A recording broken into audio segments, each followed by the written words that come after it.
Apresiasi gue kasih buat Polsek Gabungan Tamalan Rea dan Clara Jeneponto yang udah berhasil menangkap buronan pencuri. Nah, apresiasi juga gue kasih buat Polresta Bandar Lampung yang menangkap gembong pelaku pencurian lintas provinsi.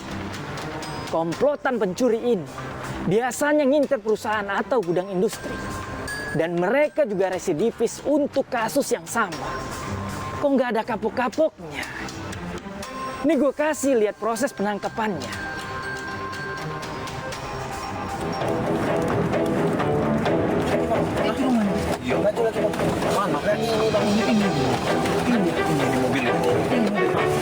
Tim khusus anti bandit Polresta Bandar Lampung menggerebek rumah gembong pelaku pencurian di Desa Negeri Jemanten, Kecamatan Margas Kampung, Lampung Timur.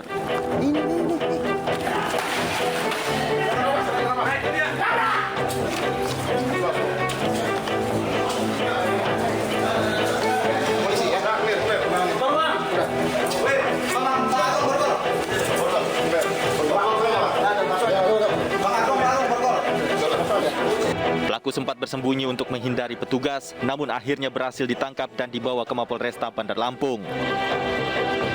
Pelaku diduga sudah beraksi di 7 lokasi di sejumlah wilayah di Provinsi Lampung. Dalam aksinya, tersangka beserta rekannya mencuri uang dan barang dengan menyasar perusahaan ataupun gudang industri. Menurut polisi, tersangka merupakan gembong pelaku pencurian lintas provinsi yang masuk dalam target operasi. Tersangka juga merupakan residivis kasus yang sama dan pernah mendekam di Lapas Bogor, Jawa Barat pada tahun 2017. Polisi turut menyita barang bukti berupa uang tunai 10 juta rupiah, 4 unit laptop, 2 telepon seluler, dan sejumlah peralatan yang digunakan untuk mencuri. Modus operandinya, kapten ini memimpin beberapa pelaku yang merupakan pelaku lintas provinsi. Mereka menunjuk, memetakan, dan menyasar terhadap perusahaan, PT, kantor yang menyimpan uang dalam berangkas dan barang-barang berharga yang mendukung kegiatan kantor tersebut. Polisi kini tengah mengejar 4 tersangka lain yang terlibat dalam aksi pencurian lintas provinsi ini. Dari Bandar Lampung, Andres Avandi, iNews melaporkan.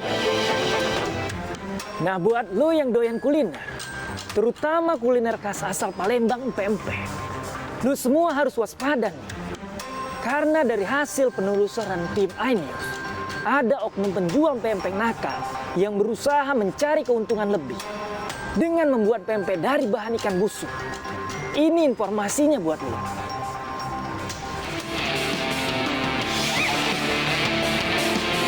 Saat ini keberadaan penjual pempek mudah dijumpai, mulai dari restoran hingga emperan kaki lima. Namun sayang beribu sayang, banyaknya penyuka pempek di tanah air dimanfaatkan pembuat sekaligus penjual pempek nakal untuk bermain curang. Mereka mencoba peruntungan menekan harga produksi dengan memanfaatkan ikan busuk sebagai bahan utama pembuatan pempek. Berbekal informasi dari teman di pasar, tim iNews Files kemudian meluncur menyusuri jalanan kota, menemui pembuat empek-empek nakal tersebut di Jawa Barat. Sebut saja namanya Siti. Sesampainya di pasar, Siti langsung melangkah menuju toko langganannya untuk membeli sejumlah bahan membuat pempek. Tepung terigu dan tepung kanji menjadi bahan yang masuk kantong belanja terlebih dahulu. Langkah Siti masih berlanjut. Kali ini Siti menuju toko plastik untuk membeli kemasan atau pembungkus pempek. Namun alangkah kagetnya, ternyata bahan lain yang dicari Siti, yakni tawas, dijual di toko plastik ini.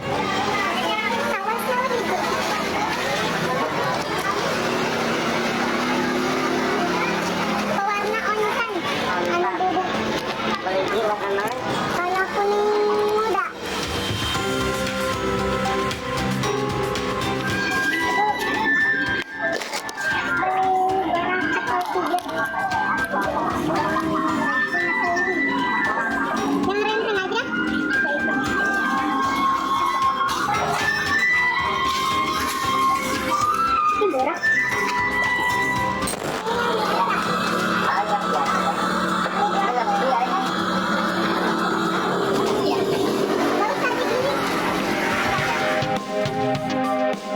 Dalam sehari, Siti biasanya mampu membuat pempek hingga 200 bungkus yang semuanya dikerjakan seorang diri. Kelihayan Siti dalam mengelabui pelanggan menjadi modal utama. Karenanya, tak jarang Siti mendapat pesanan tambahan dari tetangga atau kenalan yang sedang mengadakan pesta besar di rumah atau gedung pertemuan. Ini ikan pesanan. Oh, yang tadi pesan ini ya? Iya. Emang beda ya kalau beli resep sama yang di pasar itu? Iya, ini mah kan udah jelek banget, udah busuk banget sih. Lebih buruk apa belum kan? Iya, ini mah lebih busuk. 1 kilo ikan tenggiri busuk biasa dibeli Siti dengan harga Rp10.000. Harga yang cukup murah jika dibandingkan membeli ikan tenggiri segar seharga Rp60.000 per kilonya. Pempek ala Siti rupanya tak hanya menggunakan ikan busuk dalam pembuatannya. Zat kimia berbahaya yakni boraks turut dimasukkan ke dalam adonan. Takarannya suka-suka Siti saja. Segini banyak semuanya? Enggak, paling cuma 4 bungkus ya. Kalau nggak pakai borak nggak bisa kan? Nggak bakalan kenyang. Terus paling kuat 2 hari 3 hari. Kalau pakai borak kan sampai 4 sampai 7 hari bisa. Tahan lama. Dalam pembuatan pempek kapal selam sebanyak 100 biji, Siti hanya menggunakan 3 butir telur saja. Padahal lazimnya, satu pempek kapal selam menggunakan 1 butir telur. Katanya kamu bikin pempek kapal selam, tapi telurnya dibikin seperti ini dari mana kan? Ya bikin sendiri aja, ide sendiri aja biar banyak gitu. Tapi nanti hasil akhirnya tuh akan diperdiamatkan. Kan telurnya pakai pewarna, jadi nggak ada perubahan dari telurnya. Gitu. Oh, jadi rasanya tuh sama kan dari kalau dibelah dari rasanya kan? Iya. Oh, bisa gitu ya? Biasanya pempeknya dijual berapaan teh? Di perkap teh. Perkap isi 5-6 ribu ke pasar-pasar. Itu teteh biasanya modal berapa sama butuhnya berapa kan kalau bikin pempek itu? Kalau habis kayak gini mah kan 3,5 sampai 400 ya.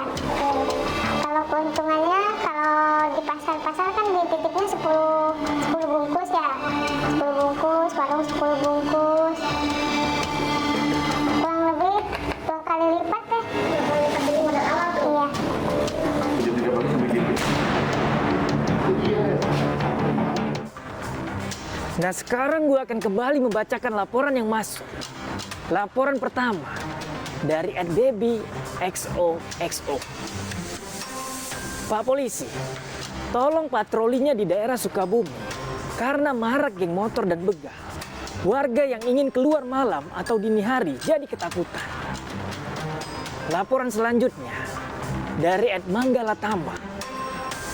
Sepanjang jalur Kalimalang perbatasan Jakarta Timur perlu ditinjau Pak Polisi karena minim penerangan dan rambu-rambu lalu lintas yang membuat kemacetan makin parah.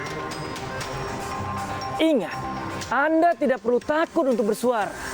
Gue Bang Ano bakal jadi suara bagi yang resah dan takut. Gue bakal jadi wajah bagi para pengungkap kebenaran.